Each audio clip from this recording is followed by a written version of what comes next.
미국은 앞으로 5세대 전투기들을 비롯해 미래 6세대 전투기까지 포함해 새로운 전략으로 검토되고 있는 대세는 바로 무인 스텔스 전투기들의 팀 전술이라 할 수 있을 것입니다. 한 대의 유인 전투기가 지휘를 맡고 나머지 무인기들이 함께 전장에 투입되어 작전을 수행하는 개념인데요. 이처럼 미래의 공중전의 대세가 되래 전술에 우리 군 또한 발맞추어 함께하는 멋진 모습을 보게 될 수도 있을 듯합니다. 앞으로 블록이 블록 싸움도 업그레이드되어 가계의 F-21의 존재와 함께 국방과학연구소에서 스텔스 무인 실증기를 2015년부터 개발해오고 있었기 때문인데요. 놀랍게도 이미 우리는 선진국에 대비해 70% 수준의 스텔스 무인 전투기 기술을 가지고 있다고 합니다. 현재 애플-22 랩터나 애플-35조차도 모든 조건에서 완전한 스텔스 성능을 낼 수 있는 것은 아니지만 무인기에 스텔스 설계를 적용할 경우 더욱 위협적인 무기가 될 수 있을 것으로 추측되고 있는데요. 그동안 강력한 성능의 무인기를 개발하기 위해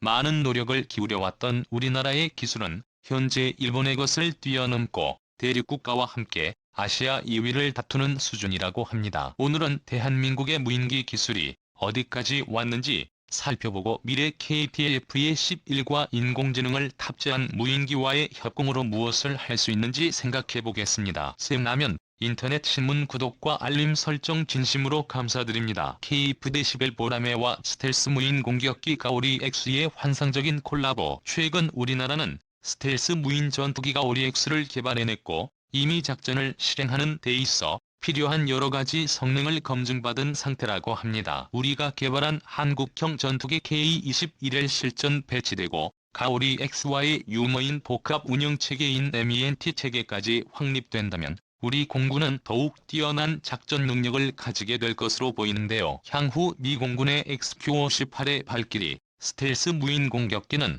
속의 강력한 방공망 지역에 애플-22나 애플-35보다 먼저 투입되어 정찰 활동을 하거나 적의 레이더와 방공 무게를 제거하는 역할을 하게 될 예정입니다. 우리 또한 KF-의 시들과 가오리에 뗀 애니 향기 체계가 확립된다면 이 같은 일을 할 수 있을 것으로 전망되는데요. 이렇게 될 경우 조종사들의 희생을 막을 수 있고 유인 전투기로만 편성된 편대에 비해 비용까지 아낄 수 있다는 장점이 있는데요. 여기에 KF-21의 복자형으로도 개발된다는 점이 한 수입니다. 사실 최근의 최첨단 전투기들은 강력한 임무 지원 시스템을 갖추고 있어 훈련기가 필요 없으며 강력한 작전 지원 소프트웨어를 갖추고 있어 조종사의 작전 업무량이 감소되었습니다. 이 두 가지 이유로 인해 더 이상 독자기형의 전투기는 잘 나오지 않고 있는데요. 하지만 KF-11은 당장 샀던 5세대급 전투기로 개발되기에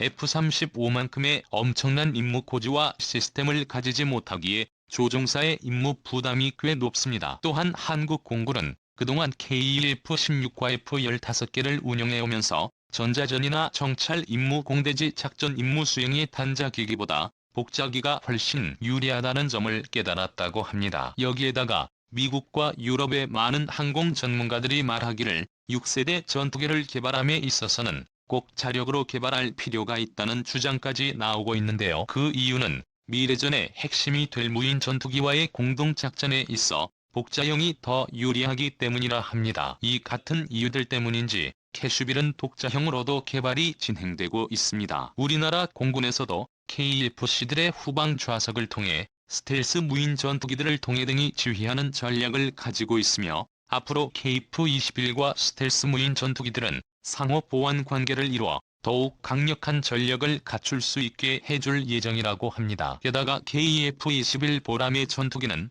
장래의 완전한 5세대 스텔스 전투기로 진화할 수 있을 만한 여지를 남겨뒀습니다. 블록 3까지 예산이 잘 지원되고 무사히 사업이 진행된다는 가정하에 기체를 다시 설계하고 내부 무장창을 확립하고 각종 센서를 모두 내장시키는 등의 노력 끝에 진정한 V1호급 스텔스 전투기가 될 수 있을지도 모르는데요. 이렇게 된다면 적들 입장에서는 레이더에서 도저히 찾을 수 없는 국산 무인 스텔스 스트라이크 패키지가 탄생할 수 있을 것입니다. 현재 우리의 무인 전투기는 어느 수준까지 어떻게 발전해온 것일까요? 일본을 압도하는 대한민국의 무인 전투기 기술. 이상하게도 우리와 가까이 있는 일본은 여태까지 무인기 기술에 큰 노력을 기울이지 않았고 그에 따라 이와 관련된 기술도 크게 발전하지는 못한 상태입니다. 하지만 일본의 전투기인 애플과 2030년경 퇴역을 앞두고 있고 애플의 후속기 개발 사업에서 더는 무인 전투기에 대한 개발을 늦출 수 없다는 생각에 무인기를 개발할 것인지도 의심하고 있는데요. 오죽하면 미국 방부로부터 핀잔을 들을 정도입니다. 2018년 말 미 국방부 측에서는 일본 방위성에게 이제 와서 유인기를 만들다니 그럴 돈과 시간이 있다면 무인기를 생각해야만 한다는 압박을 받았다고 합니다. 하지만 일본은 아직 독자적인 무인 전투기를 개발할 엄두를 내지 못하고 있으며 무인기의 자율 제어에 필요한 기초 연구 수준에 그치는 기술만을 확보하고 있어 다른 나라의 기술 협력이 절실한 상황이라고 하는데요. 반면 대륙 국가는 이미 무인 전투기 전력을 빠르게 강화하고 있어 위협적입니다. 2019년 10월 대륙에서는 무인 스텔스 전투기인 공지-11을 선보여 주변국들을 긴장하게 했는데요. 대륙은 2000년대 후반부터 군용 드론 개발에 나서 현재까지 20여 종이 넘는 무인기를 개발해 미국을 맹추격하고 있습니다. 대륙에서 이라크로 수출된 사용자 무인기는 실전에서 발사된 폭격을 성공시키기도 했습니다. 앞으로 이들은 2013년까지 총 41,800개의 무인기를 개발하겠다고 해서 충격을 주고 있는 상황인데요. 인터넷의 군사 전문지인 아시안 밀리터리 리뷰에서 분석한 바에 따르면 한국은 대륙에 이어 두 번째로 뛰어난 무인기 기술을 보유하고 있는 것으로 평가되고 있는데요. 하지만 언제나 그렇듯 이 대륙의 무인기 성능에는 거품이 끼어 있으며 계속 발견되는 결함 때문에 대륙의 무인기를 구매한 국가들이 후회하고 있습니다. 조선 분야에서도 이 같은 문제로 우리가 대륙에 빼앗겼던 선박 시장을 다시 되찾아왔듯이 우리나라의 무인기들이 이 점을 노려 적극적인 수출을 하게 된다면 상황은 달라질지도 모릅니다. 이후에 말씀드리는 것처럼 우리나라도 활발히 무인기 기술을 개발하고 있기에 양적인 부분에서는 아직 대륙을 따라잡기 어렵지만 기술 수준에 있어서는 대륙을 넘어서게 될 수도 있을 것이라고 생각되는데요. 대한민국의 스텔스 무인 전투기가 우리의 비싼 우리나라에서도 일찌감치 무인 공격기 무인 전투기가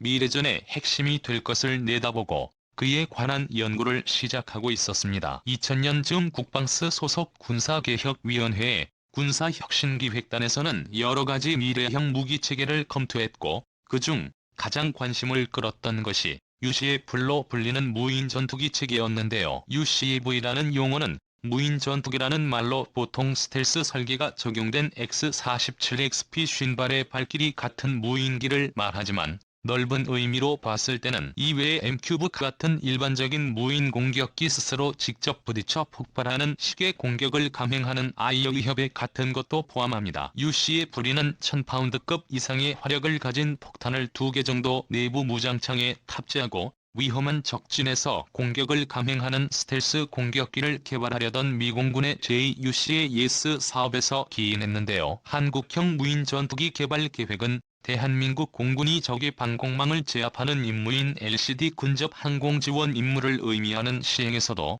모두를 수행할 무인 전투기 30에서 50여 대의 수준을 제기하면서 체계가 잡히기 시작했습니다. 이에 따라 기본 예산이 확정되었고 KF-21 개발과 연계해 기술을 축적시키면서 무인 전투기를 위한 연구를 국방과학연구소에 주고 나와에 진행하기 시작했습니다. 국방과학연구소는 1999년부터 스텔스기의 핵심 기술인 스텔스 형상 설계 기술 전파 흡수 재료 기술 연구 개발을 시작했고 주파수 선택적 전파 투과 복합해 기술 전파 흡수 복합재 구조 기술 적외선을 주재료 기술 등 핵심 소요 기술 연구 개발을 진행했습니다. 이후 스텔스에 대한 해석과 측정 능력을 확보한 국방과학연구소에서는 연구시설에서 스텔스 무인 전투기 기술 시범기 과제를 수행해 2015년 초도 비행에 성공했는데요. 2017년부터는 2차 기술 시범기 사업을 진행했고 이를 통해 스텔스 성능 향상 비행 성능 향상에 관한 연구 및 스텔스를 무인 전투기 운영 개념 연구를 수행하기 시작했습니다. 이후 한국형 무인 전투기를 위해서는 대한항공과 한국항공우주산업과 서로 경쟁 기종을 내놓았고 현재는 이 중 대한항공이 선택되었는데요. 대한항공에서는 가오리를 닮은 전익기 형상의 회의를 해서 X라는 무인 전투기를 내놨습니다. 국방과학연구소에서는 이케이 회사 X를 바탕으로 다시 풍동시험과 비행 특성 제어 기법을 실험하고 각종 시뮬레이션을 거치면서 실전에서 제대로 된 활약을 펼칠 수 있도록 형상을 다듬어 갔는데요. 2018년에는 한화 테크윈에서 무인기에 사용할 5,500파운드 약 24만 94kg급의 국산 터보팬 엔진까지 개발해냈고 F터버너까지 개발할 예정이라고 합니다. 2019년에 KBSX 무인 전투기는 LDX에서 KFC라는 이름으로 등장했는데 이때의 모습을 보면 이전에 단순했던 형태에서 좀 더 날렵한 형태로 변형된 것을 알 수 있습니다. 2020년 8월 5일 공개된 바에 의하면 이 무인기는 가오리 X로 명명되었으며 이 스텔스 무인기는 적의 레이더에 아주 작게 나타나 구별하기 어렵게 만드는 적기단 설계가 적용되어 있는데요. 꼬리 날개조차 없는 몸이 형상을 가지고 있어 굉장한 스텔스 성능을 발휘할 수 있을 것으로 기대됩니다. 향후 가오리 X는 감시 정찰 임무뿐만 아니라 전투 임무까지 수행할 수 있도록 점차 발전시켜 나갈 계획이라고 하는데요. 무인 전투기는 조종사가 탑승하지 않은 상태에서 지상에서의 원격 조종에 의해 움직이거나 사전에 입력된 프로그램에 의해 비행하는 것으로 알려져 있습니다. 또한 스스로 주위 환경을 인식해 판단을 내려야 하고 궁극적으로는 자율적으로 임무를 수행하는 것이 가능해야 하기 때문에 IoT로 불리는 사물 인터넷, 인공지능, 클라우드 컴퓨팅 등 첨단 기술까지 적용되어야 하는데요. 가오리 X에는 이 같은 첨단 기술과 함께 영상과 데이터를 수신할 수 있는 소프트웨어가 탑재되어 있을 것으로 보입니다. 작년인 2020년 8월 5일 연구소 관계자의 말에 의하면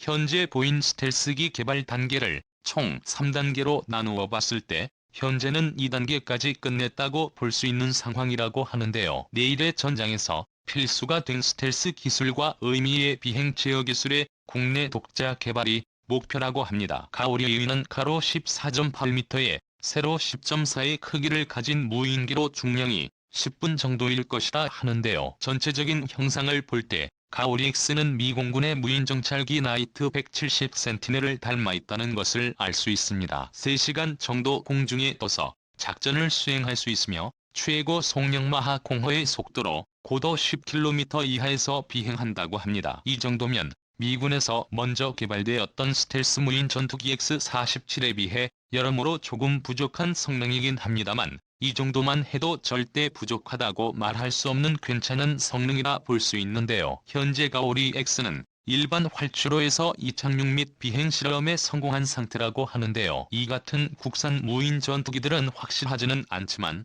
소문에 의하면 자율비행은 물론 합동비해, 코브라 기동 같은 고난도의 기동까지 연구하고 있다고 합니다. 가오렉스와 같은 국산 무인 전투기는 제트 엔진 방식의 공중급유 기능을 갖췄으며 높은 기동성까지 보유하고 있다고 하는데요. 가오리 X는 영세계 스텔스 무인 전투기인 만큼 어떤 무장을 사용하는지가 중요합니다. 아직 가오렉스의 정확한 재원이 공개되지 않았기에 이 정도의 무장 탑재력을 가질지는 알 수 없지만 외국의 다른 스텔스 무인기들과 비교해보면 어느 정도 추적은 가능할 듯한데요. 외국의 스텔스 무인 전투기들은 대부분 비슷비슷한 가오리 형상을 하고 있으며 2개의 내부 무장창을 가지고 있습니다. 무게 7톤인 프랑스의 다소니로 무인 전투기는 500km 가운데 226kg의 레이저 유도 폭탄 2발을 장착할 수 있고요. 러시아의 10톤짜리 무인 전투기인 미코얀 스카프는 2톤 정도의 폭탄을 탑재할 수 있다고 하는데요. 무게 600kg에 110km의 사거리를 가지는 KG-30의 공대지 미사일 도발을 장착할 수도 있다고 합니다. 미국의 XP-58개의 발길이 모인 공격기는